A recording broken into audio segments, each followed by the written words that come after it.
أطيب خبز عربي عملنا لكم كانت نتيجة الخبز العربي. صحتين وهنا حبيبي، أهلا وسهلا. وإذا بدك تعرف الطريقة رغيف تحميص كيف نعمل الخبز العربي أسرع وقت أقل جهد، تابع الفيديو الأخير وتشوف كيف الطريقة. يسعد مساكم وكل عام وانتم بخير ورمضان كريم وينعاد علينا وعليكم بالصحة والعافية يا رب. اليوم إن شاء الله رح نعمل خبز عربي منزلي. يلا نشوف الخطوات.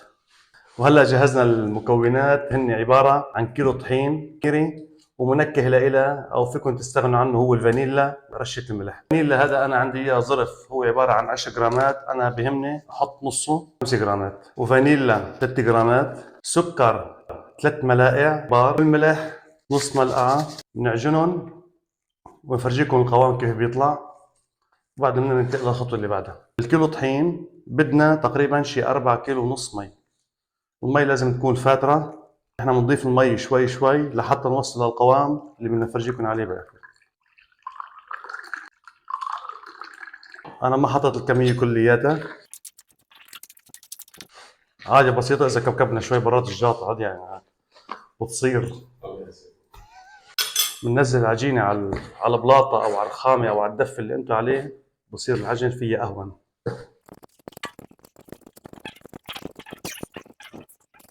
هلا المي بننزلها شوي شوي عليها لحتى نوصل للقوام اللي احنا بدنا اياه. بسيطة، هدول من وراء الكواليس يعني من وراء الكاميرا اخواتي، ما حدا غريب. لازم تنعجني مليح كتير كتير.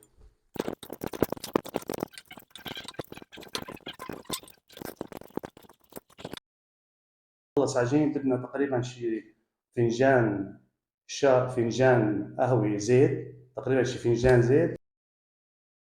يا اما بنخمرهم كلياتهم قطعة وحدة بالجاط او بالطشت اللي احنا فيه بعد 10 دقائق بنقعد نقطعهم.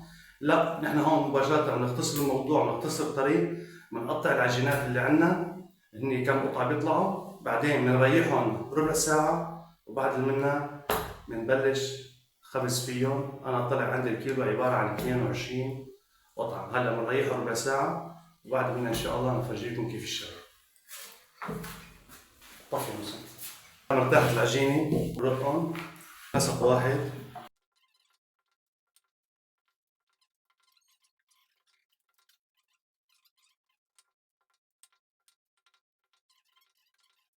هذا هو حجم المقلاية اللي عندي اياه. يعني طبعا كل واحد برق العجينة حسب حجم المقلاية اللي عنده او حسب حجم الصاجة اللي هو بده يخبز عليها.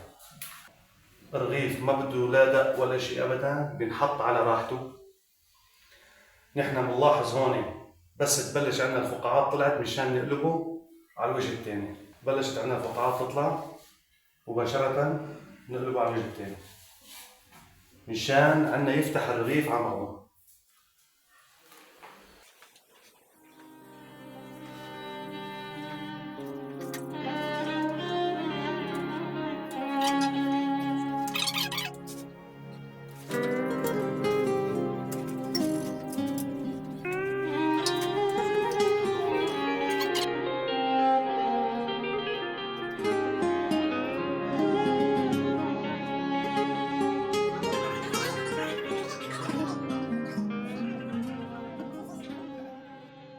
وهيدي كانت نتيجة الخبز العربي عندنا.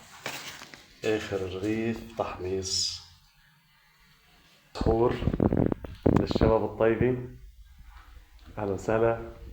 خبز مثل الحشيش على الأول إن شاء الله. أطيب خبز عربي عملنا لكم.